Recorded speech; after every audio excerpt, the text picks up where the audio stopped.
Hey, hello everybody. This is Freelance Teacher coming to you from his car, the amazing mobile studio, soundproof of course. And I've been getting just hammered on YouTube. People telling me put up a new video, right? When's the next video out? I realize it's been a while. I apologize unreservedly to my legions of fans. So here we go. Carpe Diem, seize the day. I chose that title on purpose because I work in a place that is visited by tragedy periodically. And we've had another one. I had a colleague die in her sleep about a week ago now. It's still difficult to recover. These things are not supposed to happen. And this woman was younger than I am. I'm a very old 46. She was just past 40 from what I can tell. And the tragedy of it all is multi-layered. The big part of, I mean, of course, somebody's death is always tragic at that age, and there are children involved, children plural, and that is the worst of all the tragedies, right? It is not supposed to be the case where you're dying before your kids. Well, I mean, let me rephrase. Dying before your kids are adults and able to handle themselves, these young people are not. And that is wretched. But also the fact that Nikki was a dynamic, energetic, active, serious educator, and her issues ended that. You had somebody who physically became less than capable, and the difficult part to watch was the idea that she also went from somebody who was an amazing instructor. I mean, let me explain to you this way. When Nikki came to our school, I had taught in the city in a rough school for 4.5 years. I had some colleagues that had been in a rougher area, and I bring that up not as like a badge or anything like that, but look, if you can go into a difficult neighborhood and run a class and get quantifiable and qualifiable results, quantitative and qualified, right? I mean, you get the numbers, you get the verbal reviews, you get things that matter. You can really, you qualify as a capable teacher. And, you know, most people have seen it when they've seen incapable teaching. They've seen hacks. They've seen people who are waiting for their retirement. And Nikki was somebody who came to us, and she had taught in the middle school in the city and was on point, as they say. What do I mean by that is she had a lending library, double entry journals. She held students accountable. She read all of their writing. She did more than just what a regular kind of standard English teacher would do, and somehow managed to run the class in terms of socially run it like she was the leader of the class. She ran the class. And when you're dealing with freshmen at a school place like mine, that can be tough, but not for her, because why? She had standards. There was a way about her that you can't teach, in the sense that you have somebody here, you have a strong black woman who isn't hearing anybody's nonsense and can play multiple social roles that allow students to learn. And that's not, I don't know if you can teach anybody to do that. I'm not sure. I mean, I do my thing and I learn. I'm not that talented, so I have to watch what I do and stick with what works and discard what doesn't. And I don't have those kinds of abilities that she had. So watching this amazing person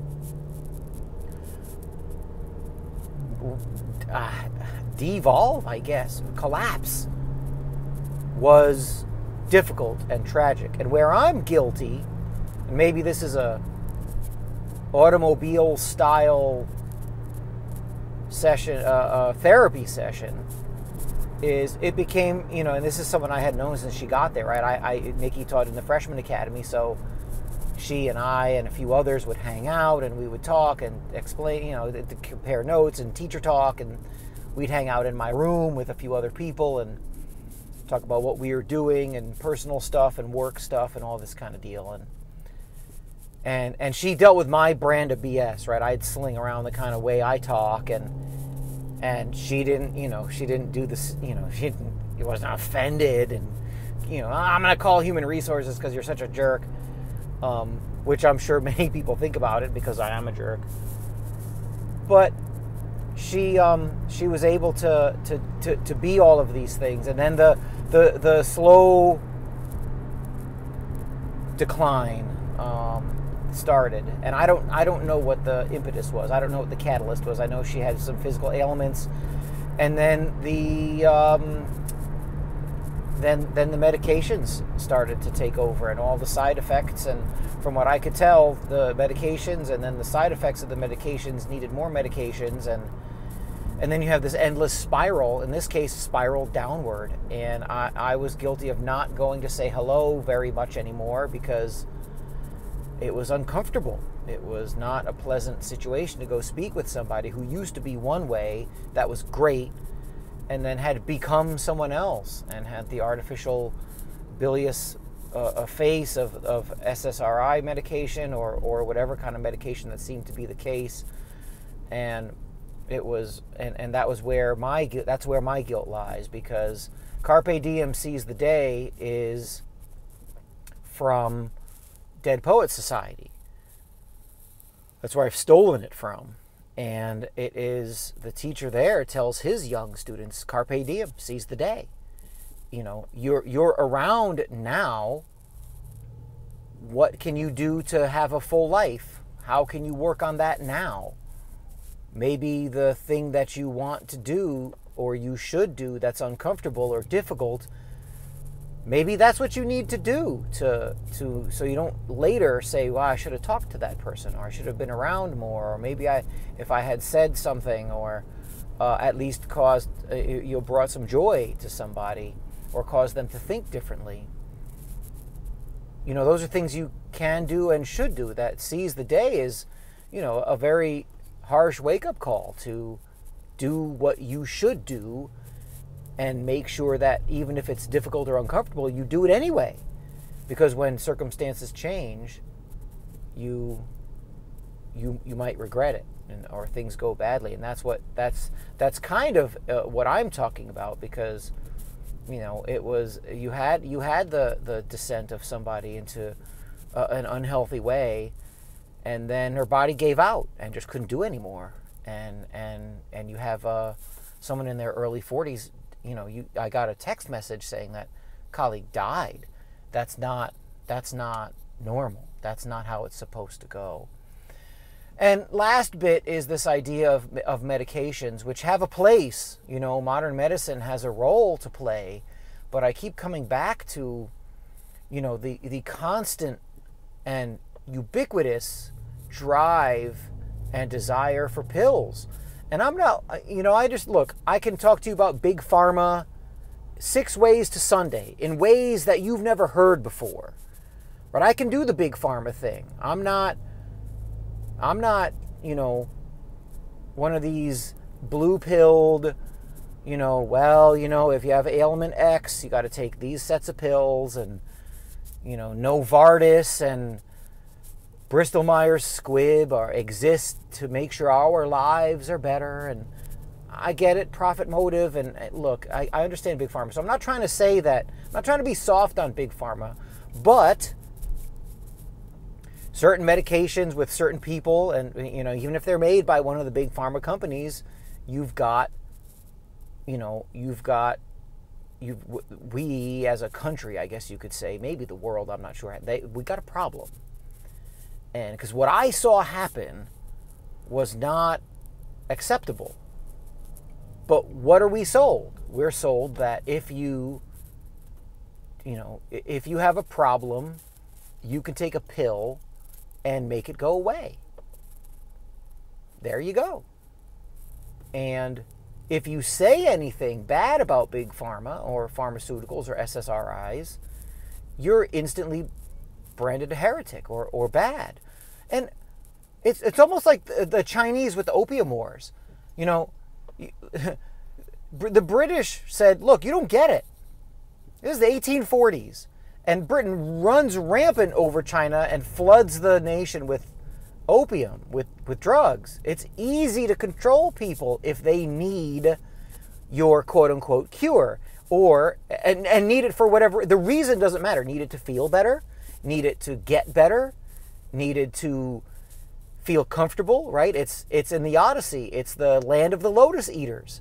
Just, hey, you may want lotus fruit just to chill and relax and be happy. And if you say anything bad about it, well, the kicking and the screaming starts. And you see it with the shooting stuff in schools and these mass shooters. How many of them are hopped up on pharmaceutical drugs? I would say all, because from what I've read, all the major ones, that seems to be the case. But let's say, is it 90%? Is it 60%? And what happens if you start saying, well, maybe we should look at, were they on any kind of medication? Do the medications have side effects? No TV network brings that up. You know why? Because the advertising money from the pharma companies is so big that they don't dare say anything bad about it. Not in a million years will they do it. So they blame the gun, and there's the anti-gun thing. And as we know, the power elite, they like to be protected by guns, but they don't want you to have any. Right? Politician X, Betsy politician, and George politician are not disarming their security detail while you're yelling about gun control and March for Our Lives and let's listen to some skinny kid with arms like Woody from Toy Story. you get snookered every which way you turn. And one of these days you'll figure it out. But I digress. Right? We were talking about SSRIs and the opium wars and all this kind of stuff. And you just see history repeating itself. So, you know, to end the mini rant that I always do on here, that you guys seem to love so much by the just avalanche of numbers I get. We in our school community and me personally were visited by tragedy, and I regret, it sounds silly, but I regret not going to say hello. I regret not going to talk to Nikki. That's my fault. That's my problem. And as I tell young people and some adults, maybe it's time we learn from our mistakes. And so I'm not going to do that again. So that situation comes up again, I'm gonna change my behavior, because what we had was a wonderful person, a mother, and you know me, I am not effusive with praise, and this woman was a good teacher, and she had a head on her shoulders, and she was active, and students got something out of her class. Not so much at the end. It was a difficult situation, and it was uncomfortable to watch, but it wasn't always that way. And now that person is gone. So there's now no way to fix it. It fixed itself in a bad way, and that's a shame. So, however long the internet is up, right? This little talk about Nikki and what went down is going to be out there, and I'll miss 07, 08, 2007, 2008, 9, 10. I'm going to miss that time, and I'll talk about it periodically in a good way, and that's how you'll continue to live, and we'll leave it at that. Okay, I'll talk to you guys next time. Take care.